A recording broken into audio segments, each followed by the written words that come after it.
நமச்சிவாயா. தென்னாடுடைய சிவனே போற்றி, எந்நாட்டவர்க்கும் இறைவா போற்றி.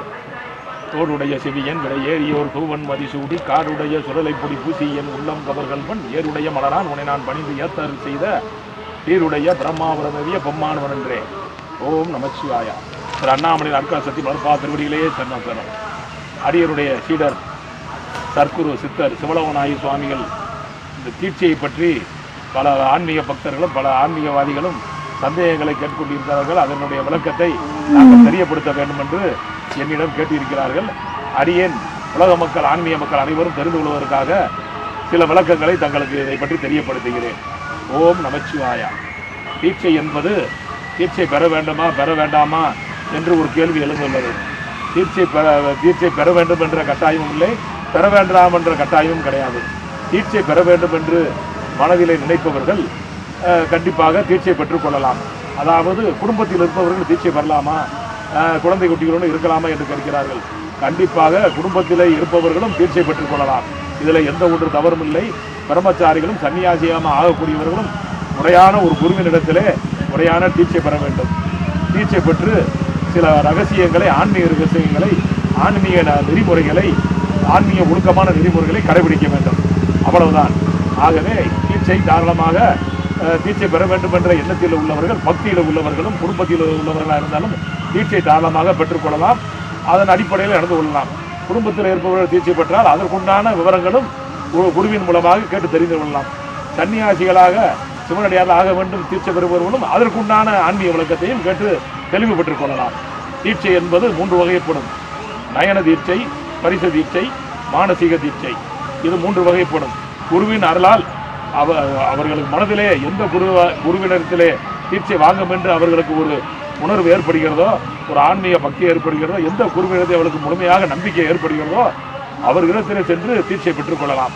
அதாவது ஜாதக ரீதியாக தீட்சை பெற்றுக்கொள்வோர் கண்டிப்பாக ஜாதகத்தினுடைய அந்த முற்பிறவி கர்மங்களையும் கர்ம வினைகளையும் அந்த பாவங்களையெல்லாம் முறையாக குருவின் அருக்கடத்தால் அதை தீர்த்து தீட்சை பெற்றுக்கொள்வது இன்னும் மிக சால சிறந்தது.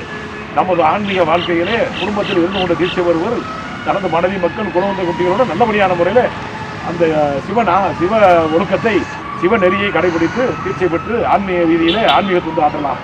சன்னியாசிகளும் பிரம்மச்சாரிகளும் முறையாக தீட்சை பெற்று அந்த ஆன்மீக ஒழுக்க நெறியிலேயே கடைபிடித்து முறையாக அதாவது சமூக தொண்டையும் பிறருக்கு நல்லது செய்யும் எண்ணத்துடனும் சமூக ஒழுக்கத்துடனும் ஏழை எளியவர்களுக்கு உதவி செய்யும் மனப்பக்குவத்துடனும் சமூக தொண்டை பெருந்தொண்டாய் தன் வாழ்நாளை அர்ப்பணிக்கக்கூடியவர்களும் தீட்சை பெற்று இந்த தீட்சை பெற்று சமூக மக்களுக்கான ஏழை எளியவர்கால மக்களுக்கான உதவியை செய்யும் பொழுது இந்த தீட்சை பெற்று செய்யும் பொழுது இன்னும் மனம் வலிமை கிடைக்கிறது.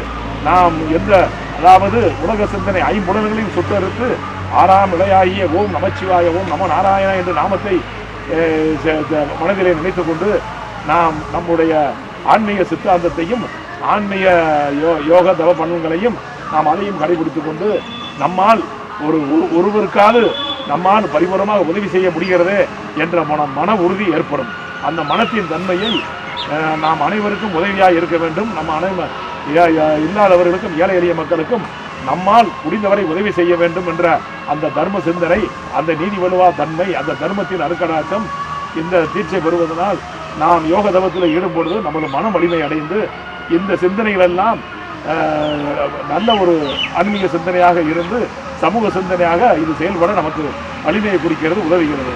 ஆகவே தீட்சை பெற நினைப்பவர்கள் தாராளமாக ஒரு நல்ல குருவிடத்தில் தீட்சை பெற்றுக் கொள்ளலாம். எந்த ஒரு தவறும் கிடையாது. தீட்சை பெற நினைப்பவர்கள் ஜாதகத்தை குருவின் இடத்திலே கொடுத்து அதன் தன்மைக்கு ஏற்றவாறு தீட்சை பண்ணலாம்.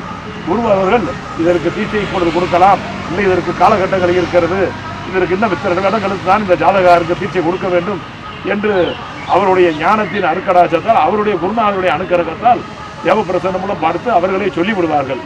ஆகவே அந்த காலகட்டத்தில் தீட்சை பெற்று நாம் செயல்படும் போது நமது சிந்தனையும் நமது ஆன்மீக பக்தியும் வலிமை பெற்று நாம் சிவனே அருக்கடாச்சம், சிவனுடைய பாதமே அருக்கடாச்சம் என்று நம்முடைய ஆத்மா அவருடைய சிவனுடைய சிந்தனையில் இருந்து நம்முடைய இறுதி காலகட்டத்திலையும் நமது மனம் அமைதி அடைந்து நமக்கு ஒரு ஆன்மீகமான ஒரு வேதனை இல்லாத ஒரு கஷ்டமில்லாத ஒரு மல்லிகை பூவாய் நம்முடைய ஆத்மா அவன் அருக்கடாச்சத்திலே சென்றடையக்கூடிய வாய்ப்பு குடும்பத்திலிருந்து தீட்சை பெற்று நெறியை கடைபிடிப்பவர்களும் சன்னியாசிகளும் சிவனடியார் நடிப்பவர்களும் நல்லபடியான இந்த அருக்கடாச்சம் கண்டிப்பாக நம்முடைய அருக்கடாச்சம் கிடைக்கும், நம்மளை நல்வழிப்படுத்தும்.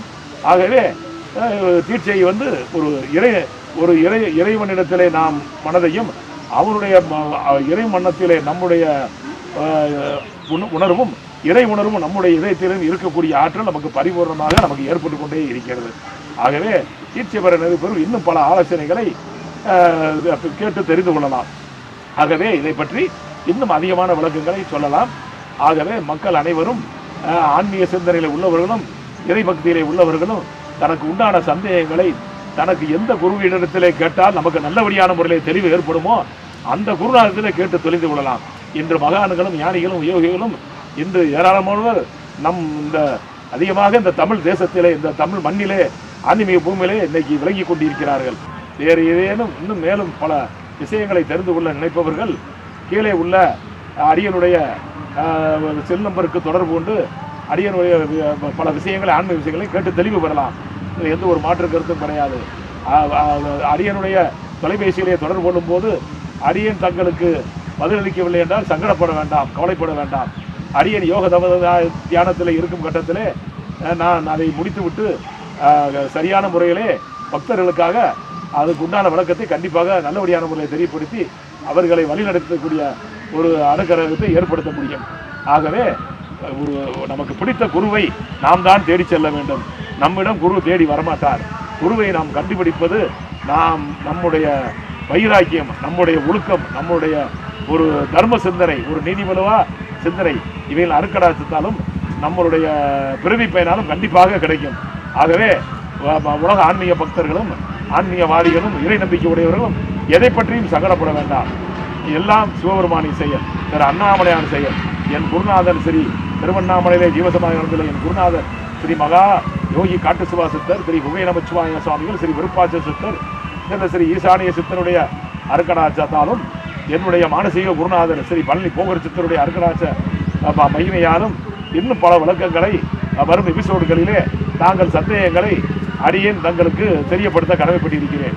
இன்னும் எந்த சந்தேகமானும் சரி, ஜாதக ரீதியான சந்தேகங்களாக இருந்தாலும் சரி, திருமண தடை பற்றிய சந்தேகங்களாக இருந்தாலும் சரி, திருமணம் தள்ளி போகிறது என்ற சந்தேகங்களும் சரி, உடல் பிடி சம்பந்தப்பற்றிய விஷயங்களாலும் சரி, உடல் உபாதாரம் சரி, குடும்பத்துடைய கஷ்டங்களாலும் சரி, படிப்பு ஞானம், வேலை வாய்ப்பு மற்ற அனைத்து இந்த உலக நடவடிக்கையில் உள்ள விஷயங்கள் அனைத்தை பற்றியும் தாங்கள் எந்த சந்தேகம் இருந்தாலும் ஆன்மீக விஷயங்களை கேட்டு அடியனிடத்திலே கேட்டு தெரிந்து கொள்ளலாம். ஓம் நமச்சிவாயா.